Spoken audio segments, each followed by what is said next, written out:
भारत जोड़ो न्याय यात्रा 4 पन्ने की बुक रिलीज की है, उसी से संबंधित प्रेस वार्ता है। पहली यात्रा 7 सितंबर को शुरू हुई थी 2022 को, कन्याकुमारी से कश्मीर तक 4000 किलोमीटर का सफल एक यात्रा रही। कन्याकुमारी से कश्मीर में लोग जुड़े उसमें, उसी की मांग को देखते हुए कि पूर्व से पश्चिम की भी यात्रा की जाए, कोई भी राज्य छूटना नहीं चाहिए।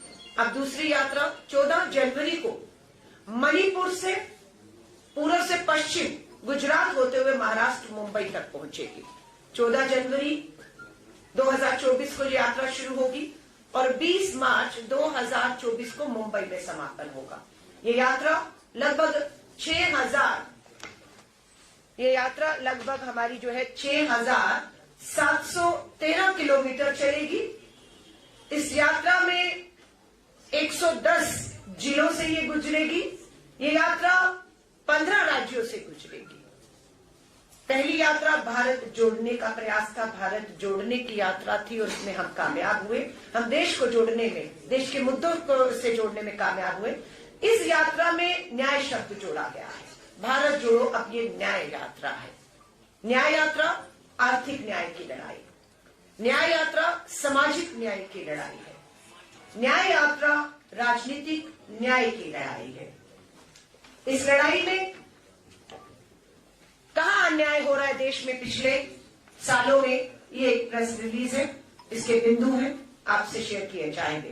पिछले 10 साल अन्याय का काल, पिछले 10 साल अन्याय का काल रहा। कैसे रहा? अगर आप देखेंगे, युवा बेरोजगारों का सबसे बड़ा मुद्दा आज पूरे देश में छाया हुआ है। जहां पर 2012 में 1 करोड़ बेरोजगार युवा थे, आज लगभग 4 करोड़ पढ़े लिखे बेरोजगार युवा हैं जो रोजगार की तलाश में हैं।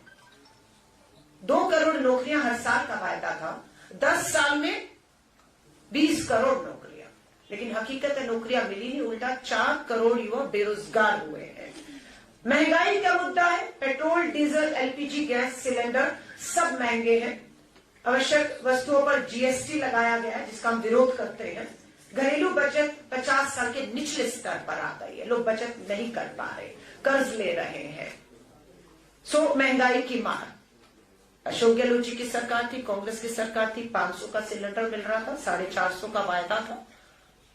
अभी हमने एक उपचुनाव जीता है श्री करणपुर में, अध्यक्ष जी आपकी अध्यक्षता में ये हमने चुनाव, उपचुनाव, और छोटे मोटे मार्जिन से नहीं, 11,000 वोटों से उपचुनाव। और ये आपको मालूम है, जिसकी उपचुनाव नहीं, चुनाव, माफी चाहूंगी, चुनाव है, क्योंकि चुनाव होना था में, उसके बाद किसी कारणों से यह रद्द हुआ, दोबारा हुआ, उपचुनाव नहीं था। पर बात यह है कि चुनाव सरकार बनने के बाद हो रहा था और जो उम्मीदवार थे उन्हें मंत्री बना दिया गया था। चुनाव आयोग से हम गुहार लगाते रहे, चुनाव आयोग के कान में जू तक नहीं रहेंगे। परिणाम दिया लोगों ने, और होता ही है कि जिसकी सरकार बनती है, कोई भी सरकार के बनने के बाद चुनाव सत्ताधारी ही जीतता है। लेकिन ये हमारी जीत है, ये राजस्थान की जीत है, ये करणपुर के लोगों की जीत है। मैं उन्हें धन्यवाद और बधाई देती हूं। तो ये महंगाई का, खेती और किसानों का मुद्दा, आय 2022 तक दुगनी होनी थी। आज 10 सालों में क्या आय दुगनी हो गई है? एमएसपी पे कानून की मांग थी, क्या कानून बन गया? कमेटी का क्या जिक्र कहीं नहीं है। और यहां तक ये नेशनल क्राइम रिकॉर्ड ब्यूरो के आंकड़े बताते हैं कि भारत में हर 1 घंटे में 1 किसान अन्नदाता आत्महत्या करने पर मजबूर हो रहा है। कमजोर वर्ग, SC ST के खिलाफ जो भेदभाव बढ़े हैं, हमारी मांग है कि जातीय जनगणना कराई जाए, लेकिन मांग को नहीं माना गया। इंडिया अलायंस और कांग्रेस अपना मैनिफेस्टो और घोषणा पत्र तैयारी की ओर बढ़ रहा है।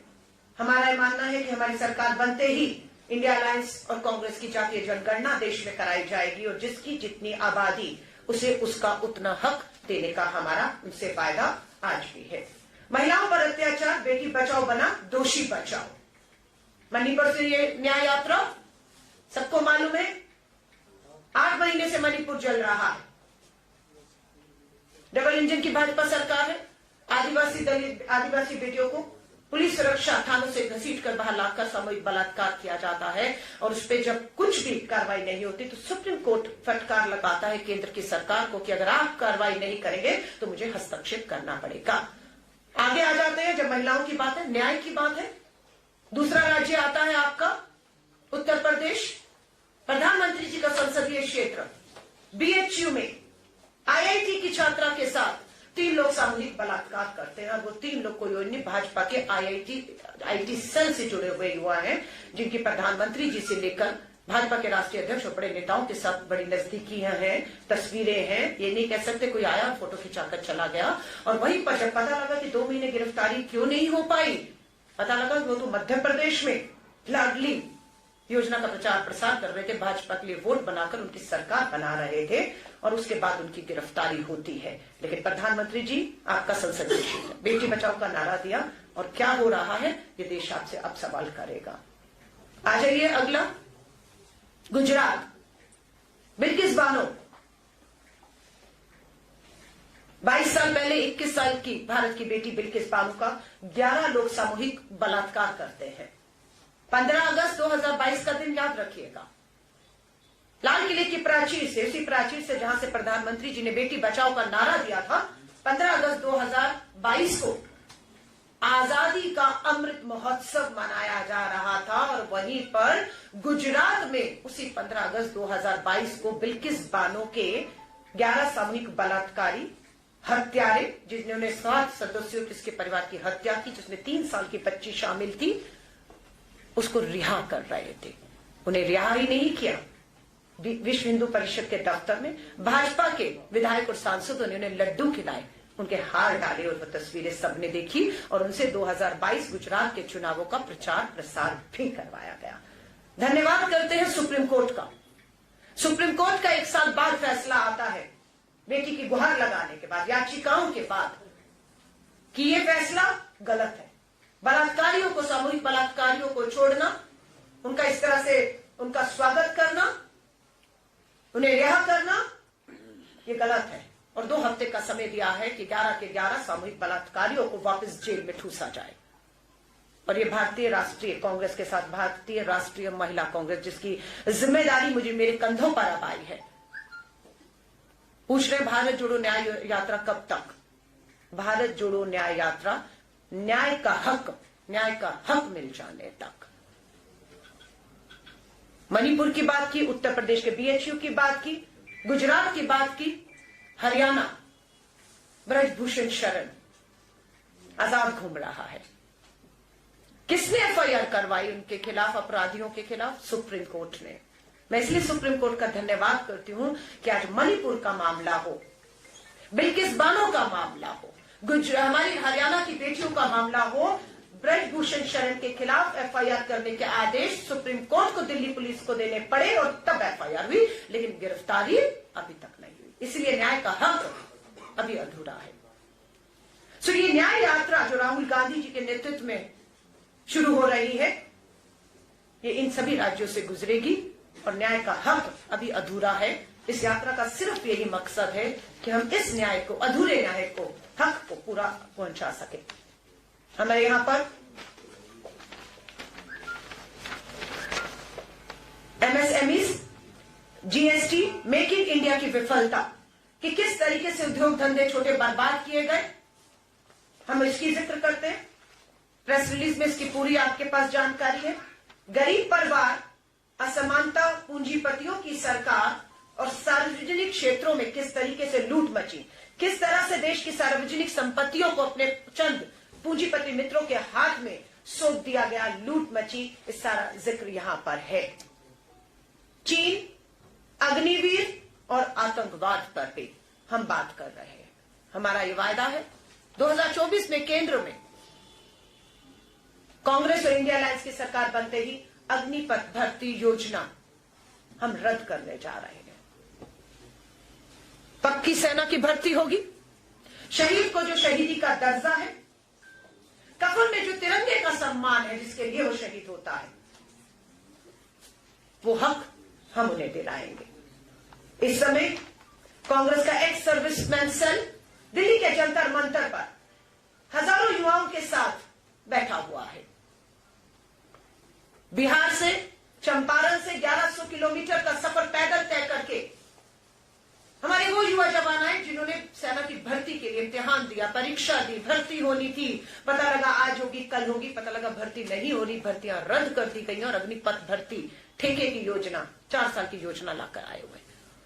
उम्र निकल गई, कुछ और नहीं करना, जज्बा भारत मां की सेवा का था। आज वो सभी लोग दिल्ली की राजधानी जंतर मंतर पे इस समय बैठे हुए न्याय का हक जो उनका अधूरा है उसकी मांग कर रहे हैं। लोकतंत्र की हत्या की बात कहें, आपने सबने देखा कि किस तरीके से जलते हुए मणिपुर पर चर्चा मांगी, अनेकों मुद्दों पर चर्चा मांगी, पर क्या हुआ?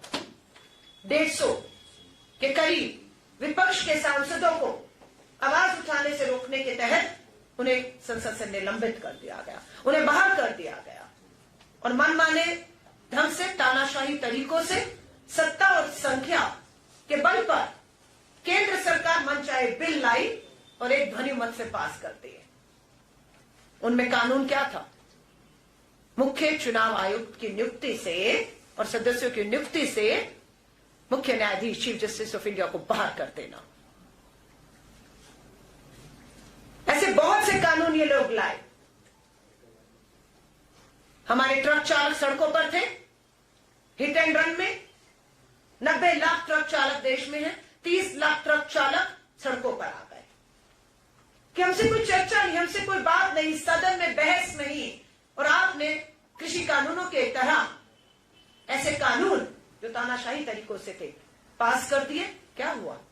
कृषि कानूनों की तरह सरकार घुटनों पर आई और हमारे जितने भी देश में ट्रक चालक हैं उनसे कहा कि कानून बन गया है पर लागू नहीं होगा। महिला आरक्षण कानून बन गया है पर 2024 में देश की आधी आबादी को हक मिलेगा, 33% सीटों पर लड़ पाए, नहीं मिला है। तो ये सारे हमारे जो हक हैं वो अभी अधूरे हैं। इसीलिए जरूरत महसूस हुई भारत जोड़ो न्याय यात्रा, न्याय का हक मिलने तक ये यात्रा हमारी, ये संघर्ष हमारा जारी रहेगा। इसके लिए बहुत से लोग पूछ रहे हैं हम इस यात्रा में कैसे शामिल हो सकते हैं। उसके लिए हमने एक मिस कॉल नंबर जो है वो मैं आपके बीच में रख रही हूं। मिस कॉल नंबर है 9891802024। मैं 12 दोहरा रही हूं। भारत जोड़ो न्याय यात्रा से देश का और जिन राज्यों से गुजरनी है, जिन जिलों से जो भी यात्री जुड़ना चाहता है, यात्रा में शामिल होना चाहता है, उनके लिए मिस कॉल नंबर है। सिर्फ एक मिस कॉल करना है। नंबर है 9891802024 और जो भी इस मिस कॉल देगा उन्हें हम यात्रा में शामिल करेंगे और उन्हें न्याय योद्धा, उन सभी को न्याय योद्धा कहा जाएगा। ये यात्रा श्री राहुल गांधी जी के नेतृत्व में हो रही है। ये यात्रा पूरी तरह से गैर राजनीतिक है। इसमें कोई चुनावी कहेंगे भाषण हो, वोट मांगे जाएं, नहीं होगा। सिर्फ जिनके साथ अन्याय हुआ है, कुछ उदाहरण मैंने भी दिए, उनको न्याय दिलाने का वायदे के साथ हर आदमी, हर देश का नागरिक, जवान है, किसान है, आदिवासी है, दलित है, बेरोजगार है, पीड़ित महिलाएं हैं, देश का हर नागरिक इस यात्रा में हिस्सा बन सकता है, अपनी बात को रख सकता है और एक बड़ा मंच उन्हें न्याय योद्धा के तौर पर भारत जोड़ो न्याय यात्रा के तहत हम दे रहे हैं। मैं आप सभी से हाथ जोड़कर निवेदन करूंगी, हमें मालूम है चुनाव की दहलीज पे खड़े हैं। जनवरी है, फरवरी और मार्च में कभी भी चुनावों की आचार संहिता जो है वो लागू हो जाएगी। भारतीय राष्ट्रीय कांग्रेस अपने इंडिया अलायंस के 28 दलों के साथ पूरी मुस्तैदी के साथ इस पे काम कर रहा है। पूरी कोशिश है इस महीने के अंत तक भी भारतीय राष्ट्रीय कांग्रेस की कोशिश है, जहां पर हमारी सीधे टक्कर है भाजपा के साथ, जो हमारे एलाइज के साथ हमारी बातचीत नहीं है, वो नहीं है, लाइक बंगाल, उत्तर प्रदेश, बिहार, तमिलनाडु, ये राज्य हैं जहां पर हमारे सहयोगी इंडिया के जो है उनसे बात है, लेकिन जहां हमारी सीधे है, हम सीधा भाजपा के साथ हैं। बहुत हम उम्मीद करते हैं कि इस महीने के अंत या पहले हफ्ते तक पहली सूची उम्मीदवारों की आ जाए। हमारी पूरी तैयारी इसमें कमर कस चुके हैं। मैं आप सभी साथियों को कहूंगी, पत्रकार साथियों से, भारत जोड़ो यात्रा हो या भारत जोड़ो न्याय यात्रा हो, मीडिया के लोगों का बहुत बड़ा इसमें चौथे स्तंभ का जो है वो सहयोग रहा। ऐसा नहीं है कि यात्रा आपके माध्यम से लोगों तक पहुंची। लोग पीड़ित जो थे, जो न्याय की उम्मीद में भटक रहे थे, वो भी आपके माध्यम से यात्रा में जुड़ पाए और उन्हें मंच देने का काम, उनकी आवाज को उठाने का काम श्री राहुल गांधी जी ने किया। कल ही हमारे अग्रिम संगठनों की मीटिंग हुई।